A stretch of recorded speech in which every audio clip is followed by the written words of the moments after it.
Rieccoci a Primus Inter Pares, appuntamento del mercoledì, gruppo TV7, avete già visto speciale elezioni regionali, avete già visto i candidati presidenti, non vorrei sbagliare altrimenti Benvignon mi tira le orecchie, i candidati invece con consiglieri. Tocca iniziare alle risposte Enrico Cappelletti del Movimento 5 Stelle, proprio diceva delle infrastrutture per la pubblicità Arturo Lorenzoni e il Veneto, ecco, se lei dovesse vincere, diventare presidente, cosa farebbe a livello di infrastrutture? Io dico sempre a tutti che abbiamo, non lo so poi Roberto Marcato Galei, non so se no, abbiamo il terzo aeroporto più grande d'Italia e non c'è un treno, una metropolitana che arrivi all'aeroporto, sembra un paradosso, nessun mai Presidente del Veneto è riuscito a dire beh, da Mestre all'aeroporto, è una cosa, il mio pensiero perché vado all'aeroporto, magari uno dice non c'entra nulla, però dico a livello di infrastrutture il Veneto è a posto così com'è o lei farebbe qualcos'altro? Guardi, l'infrastruttura più importante è la manutenzione dell'esistente, perché non deve più succedere che ci sia un cittadino italiano che passa sopra un viadotto e rischi di crollare. Questa è una cosa assolutamente inaccettabile, quindi intervenire sull'esistente e con un programma anche ambizioso di messa in sicurezza veramente molto attenta è probabilmente uno degli investimenti migliori, proprio perché andiamo a mettere in sicurezza l'infrastruttura esistente. Dopodiché è chiaro che servono nuovi investimenti. Abbiamo in Veneto, nonostante siamo nel 2020, ancora molte linee ferroviarie che non sono elettrificate. Lei prima citava il collegamento con un aeroporto importantissimo. C'è un esempio mio. Ma è assolutamente azzeccato. Lì c'è un progetto che è già in fase avanzata di definizione. Noi lo sosteniamo, quel progetto, nella sua tecnicità prevede un giro circolare per poter continuare poi il percorso in direzione Trieste. Secondo noi è una scelta tecnica sbagliata. In tutti gli aeroporti dove ci si arriva con il treno ci si arriva, si scende, si risale, si riparte. Allora questo è un dettaglio. È sicuramente importante che ci sia quella linea, come è importante ad esempio che ci sia la linea che porti all'aeroporto di Verona e che l'aeroporto di Verona sia correttamente collegato. Poi ci sono delle situazioni veramente drammatiche dal punto di vista della sicurezza. Pensiamo alla Romea ad esempio. Quanti anni che stiamo dicendo che è una delle strade più pericolose d'Italia e deve essere messa in sicurezza. Partiamo da lì. Se interveniamo lì e la mettiamo in sicurezza, salviamo tante vite. Quindi le cose più importanti sono ovviamente il nodo ferroviario da rafforzare e in questo caso la Romea. Roberto Marcato. Sì, poi è anche importante non buttare i soldi. Lei invece è convinto che già ha fatto tutto bene per quanto riguarda l'infrastruttura del Veneto? No, tenendo conto della complessità del nostro territorio che è crivellato di aziende e di case, perché insomma è una città diffusa fondamentalmente il Veneto, credo che comunque si sia fatto un ottimo lavoro tenendo conto della peculiarità del nostro territorio. Se dovessi esprimere, come dire, dei desideri o delle priorità, sicuramente terminare entro la fine dell'anno la Pedemontana, perché quello è un'infrastruttura che consente il collegamento. È stata un'agonia questa Pedemontana però Marcato. Prego? È stata un'agonia questa Pedemontana. Ma è stata un'agonia per mille motivi, perché l'abbiamo presa in mano con forza insomma, e vedremo la fine entro l'anno. Un'altra priorità sicuramente è la 308 per quanto riguarda Padova. Lì dobbiamo trovare una soluzione. La 308 sarebbe quale? È il collegamento, la regionale che collega il nord con il sud della provincia. E quella è un'infrastruttura dove passano davvero migliaia e migliaia di mezzi e nelle ore di punta è praticamente bloccata ed è il collegamento con la Pedemontana, quindi immaginare un raddoppio di quella rete viaria significa dare possibilità poi di collegamento vero alla Pedemontana. E poi c'è il tema della SR10, ora SS10 nella Bassa Padovana, che anche lì consentirebbe tutta una serie di collegamenti che ovviamente aiuterebbero lo sviluppo economico di mi sembra adesso, io le faccio una domanda da Veneto, quindi non in maniera problema, che ovviamente non è stato fatto nulla per quanto riguarda appunto le strade che diceva lei da sistemare e le strade da rafforzare, cioè cosa è stato fatto in fin dei conti? Allora la Pedemontana l'abbiamo sbloccata quella la Pedemontana, ma poi tutte le regionali che ci sono, la 308, la Romea. La regionale 10 finalmente siamo riusciti con un'interlocuzione del governo molto forte a farla, quella è diventata una statale e insomma stiamo lavorando per trovare le risorse per realizzarla, c'è già un accordo di programma, e invece sulla regionale, sulla 308, lì quella è un'arteria da sviluppare. Ecco, tenga conto che non è che negli ultimi 5 anni non siano state fatte infrastrutture viarie o ponti o collegamenti, anzi ci sono priorità e priorità. Adesso, secondo me, le priorità ad oggi, mercoledì, a mio avviso sono queste. Ovviamente parlo da padovano, certo, perché se lei chiede a veronese, io sono candidato qua, quelle che mi stanno più a cuore sono queste. Roberto Marcato, però non dovevo parlare per la Regione Veneto, perché certo, uno diventa consigliere della Regione Veneto o presidente della Regione Veneto. Quelle che io vedo Veneto. oggi che hanno più sono Prego. queste. No, se posso, visto che è stata citata la Pedemontana, permettimi solo una battuta. Se tutte le opere che ha citato l'assessore venissero fatte come è stata fatta la Pedemontana, soldi non ci sarebbero, ci fermiamo alla prima, perché doveva costare, anzi costa 2 miliardi 258 milioni, ma che i cittadini del Veneto sappiano che la pagheranno oltre 13 miliardi di euro. Quindi 10 miliardi in più, 13 miliardi di euro in 39 anni. E questo è dovuto solo ed esclusivamente alla scelta sbagliata, pazzesca, incredibile. 13 miliardi vuol dire 26 mila miliardi alle vecchie lire. 153 milioni l'anno garantiti. 26. Perché il rischio è tutto su noi cittadini, non è sul ma comunque concessionario. le pagheremo comunque, se non è con le tasse, con il pedaggio, se non con il pedaggio, con le tasse. Sicuramente perché non è vero, ma Roberto Mercato? No, guarda, tra l'altro credo che oggi l'assessore De Berti abbia risposto per l'ennesima volta, perché so che è un cavallo di battaglia e dei 5 Stelle e della sinistra. Loro evidentemente, non avendo mai governato una regione, non sanno come funziona. Queste infrastrutture si fanno o in project financing o con i pedaggi. Non c'è nessun altro modo per fare autostrade. Non esiste, così si fa in Emilia Romagna, così si fa dappertutto, anche dove governa la sinistra. Dopodiché far passare questo messaggio ai cittadini che in realtà è stata una scelta nostra per chissà quali cose straordinarie, complottistiche, per carità, no, è suggestivo elettoralmente, ma tutte le autostrade in Italia si fanno o in project financing o con il pedaggio. Non c'è altro sistema come questa. Una strada così costosa non c'è. Enoco Sorancio, poi arriviamo anche da voi. Enoco Sorancio, rispettiamo il giro. Enoco Sorancio, poi potete intervenire, però rispettiamo la base del programma. Prego, Enoco Sorancio. Io direi questo. Sulla Pedemontana, sulla 308, che sia la 308 o sia la Valsugana, quello che da padovani dobbiamo fare è collegare Padova alla Pedemontana, perché uno dei peccati originali che ha quell'infrastruttura è che se venisse completata così e messa in funzione così, noi avremo una Padova tagliata fuori. Oggi centro geograficamente, logisticamente, per Padova si deve passare, un domani purtroppo sarà tagliata fuori. E questo da padovano io non accetto, lavoreremo perché quel collegamento che veniva citato, che sia sulla 47 sulla Valsugana, che sia su 308, ci deve essere, che oggi non c'è. Non c'è e non si potrà aprire una Pedemontana che non ha questo, a mio modo di vedere. La seconda questione è chiaro che andare a fare delle considerazioni su un'opera come la Pedemontana, che ha un'origine molto distante, con tempi diversi, quando è stata pensata, quando è stata iniziata, purtroppo è un'opera molto lunga, che ha visto sicuramente la rimozione delle condizioni, ma questo non vuol dire che magari tali condizioni possono essere riviste ancora una volta tra qualche tempo, visto che di fatto il progetto. Certo, è facile da parte dell'opposizione poter pensare questo. Per quanto riguarda invece lo sviluppo delle infrastrutture, certo c'è la SR10 che aspetta, ci sono tante infrastrutture, non sono d'accordo sul fatto che ci sia solo il project financing o ci siano solo le risorse a pedaggio, perché se noi andiamo a vedere in Liguria, sul Morandi, i soldi sono arrivati, in qualche forma lo Stato centrale è intervenuta, si è messo in fianco alla regione e sono arrivati i soldi. Il Veneto non può essere solo una mucca da mungere, ma deve avere anche una risposta in questi termini.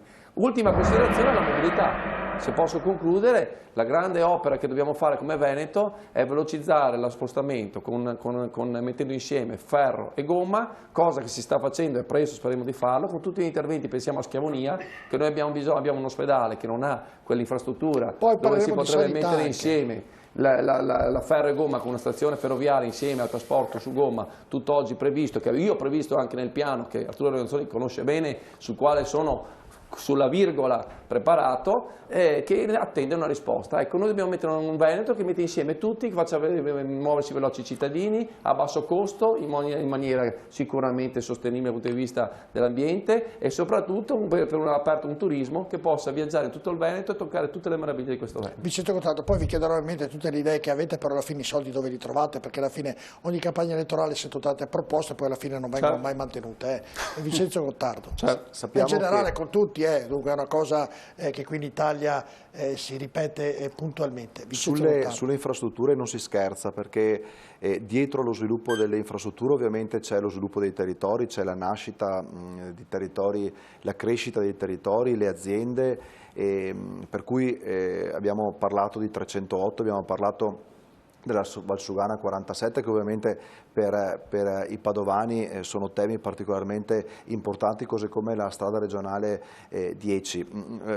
Quando parliamo di infrastrutture però bisogna anche porre l'attenzione sull'aspetto delle manutenzioni, quanti ponti, quante strade comunque necessitano assolutamente di una manutenzione più attenta e più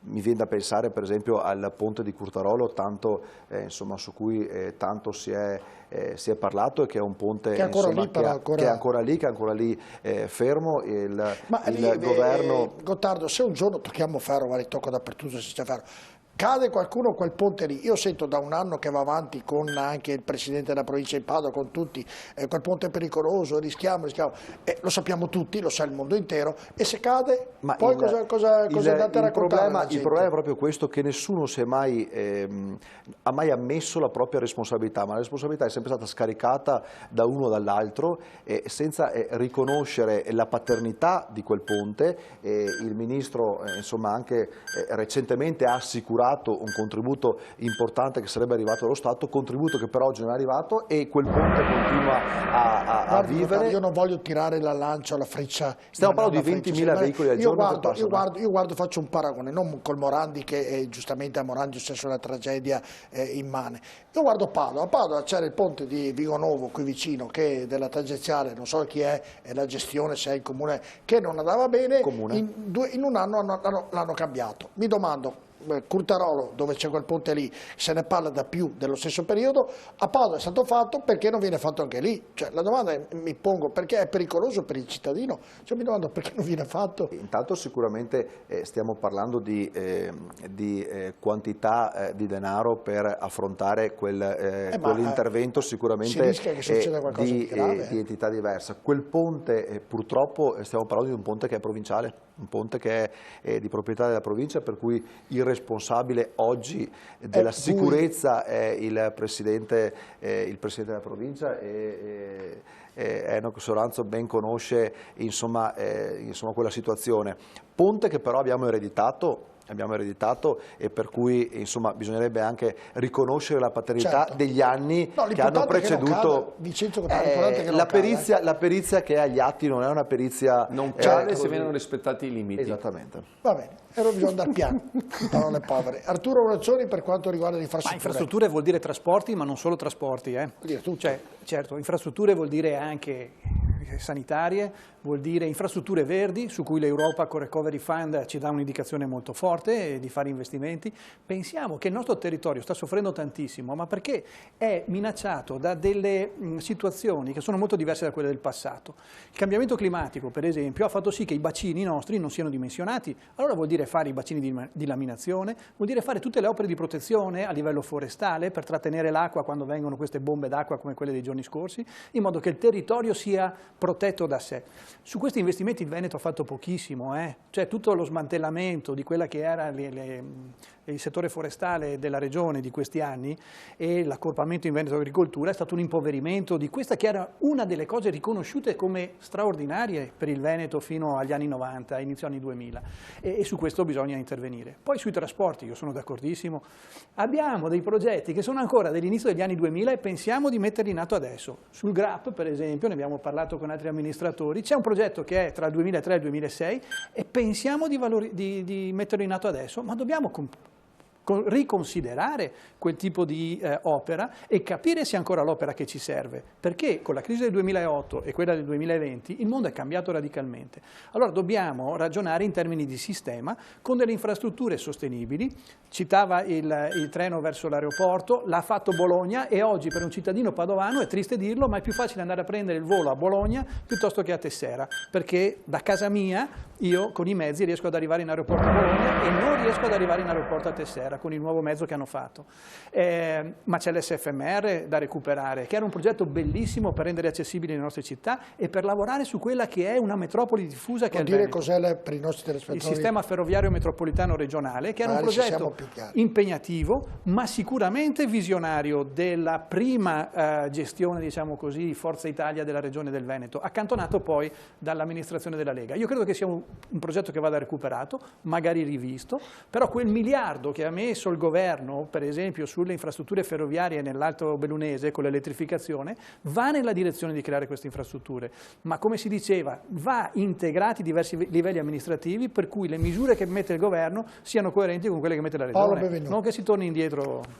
Beh, io penso che le cose che abbiamo sentito ci dicono da un lato che c'è l'idea che tutto possa essere come prima, cioè io penso che c'è un pezzo, chi amministra e governa questa regione sostanzialmente come dire, al di là dei successi, gli insuccessi eccetera, non è questo il punto, ha come idea il fatto che questo modello di sviluppo, questo modello di produzione e di consumo possa continuare esattamente così come prima.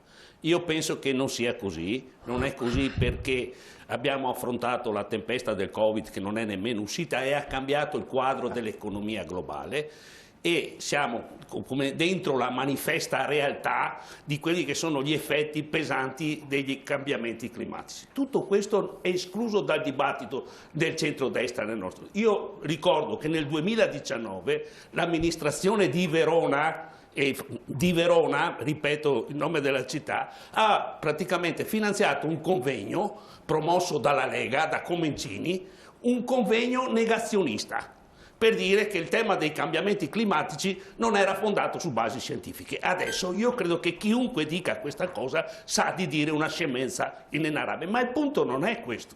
Il punto è che non c'è la consapevolezza, la cultura politica per affrontare questo problema. Adesso sono state dette delle cose giuste da un lato, che però non sono in contraddizione con altre.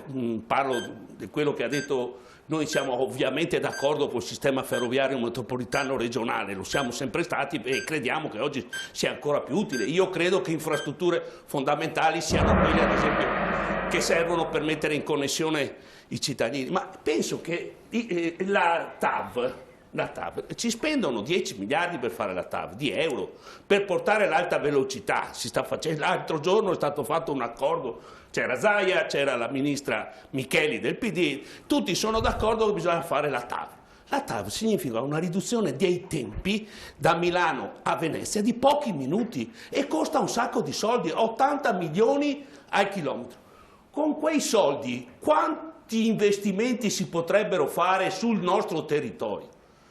Quanti investimenti come dire, per la messa in sicurezza, per degli edifici, dei ponti, per la costruzione, eccetera, che creerebbero anche importanti opportunità di lavoro. Io penso per gli artigiani, per i giovani, insomma, ci sono molte opportunità negli investimenti ovviamente piccoli piuttosto che nelle grandi opere che come sappiamo e abbiamo visto poi producono anche altri effetti di carattere negativo. Un conto poi è scrivere il libro dei sogni e dire adesso... Ma quale libro dei sogni? Un conto è dire adesso quali sono le cose che sarebbero belle per il Veneto. Ma voi avete parlato solo di strade, cioè voi avete parlato solo di strade, solo di strade, solo di strade. Voi avete questa di strade, dopo ci fate i supermercati nelle rotonde, dopo ci fate le zone industriali e avanti così.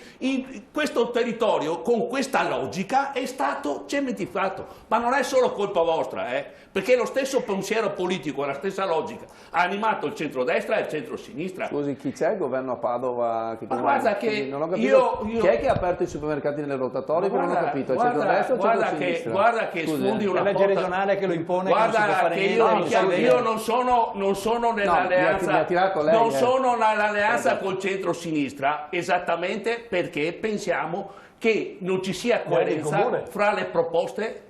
Ma insomma con qualche difficoltà e con qualche voto contrario importante. Io sono detentore della verità e mi piace una Marcato, tu sai benissimo come siamo fatti. Comunque un conto è scrivere il libro dei sogni e dire cosa sarebbe bello fare, cosa sarebbe utile fare. Un conto è amministrare, amministrare è un'altra cosa, per cui insomma teniamo conto delle strade. Vi do la libertà in questo spazio, dopo recuperiamo per il minuto se volete intervenire. No, se posso solo un appunto. Parliamo anche di cifre, perché parliamo del libro dei sogni, ma cosa costano questi sogni? Terminare il sistema ferroviario metropolitano regionale, per poterlo terminare servivano altri 6 miliardi e mezzo, quindi una cifra veramente importante. È stato archiviato nel 2018, ma erano già stati fatti investimenti anche a 9 zeri, se ne parla da decenni.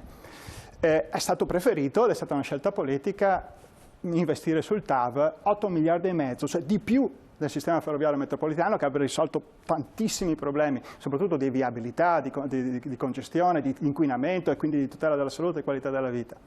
Ma no, la mia provocazione fino a un certo punto è questa: ma sono 6 miliardi e mezzo. Se noi andiamo a rinegoziare la convenzione economica finanziaria della Pedemontana, che butta alle ortiche, oltre a realizzare l'opera, 10 miliardi di euro, ne avremmo abbastanza per portare a termine questo che è veramente un progetto importante per la nostra regione. Ma guardi, sta dicendo delle cose, mi permetto di dire che non sono io che devo difendere l'operato di una giunta regionale, c'è un assessore regionale, quindi andare a dire di negoziare un contratto, chiedo scusa, mi perdoni, io ho fatto l'amministratore, lo faccio ancora, ma lui no, bisogna cominciare a dire la verità ai cittadini, non si può fare slogan. Capisco, forse ha ragione l'assessore regionale, dice non avete amministrato. Rinegoziare vuol dire che se vai a rinegoziare unilateralmente ci sono delle penali. Mi spiega perché col ponte Morandi il governo ha cambiato direzione rispetto all'impostazione 5 Stelle iniziale di un anno fa, o di 2 anni fa, che doveva rinegoziare tutte le concessioni? Me lo spiega, perché quella teoria che si rinegoziava e che è stata finita, certo, non ha trovato corrispondenza nella legge, nella legalità e nei fatti. Punto, chiuso. Adesso questo, gli ho dato un esempio. Sì, ma sulla Pedemontana è già stato rinegoziato il contratto in maniera peggiorativa, perché il rischio che era...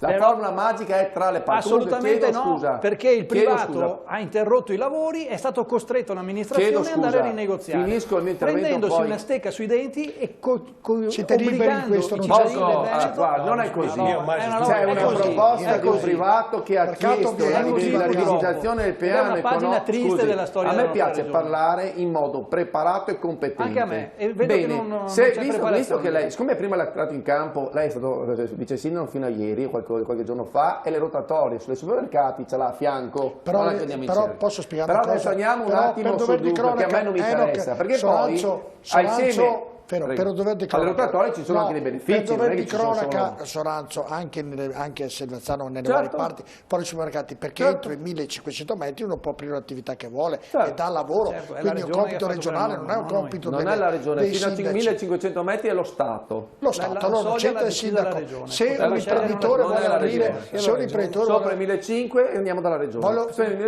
Soranzo, le sto chiedendo, se un imprenditore vuole aprire un supermercato sotto i 1500 a Selvazzano, il comune non può dire niente. Allora, però, scusi direttore, così è. Sì, però attenzione, andiamo stanno. A vedere poi le metrature, non sono 1500. Ah, questo non lo so. Adesso qui mi fermo perché io sono un amministratore rispettoso, perché non si può guardare solo mezza bicchiere pieno o mezzo vuoto. Dietro a quell'opera ci sono dei benefici per la città.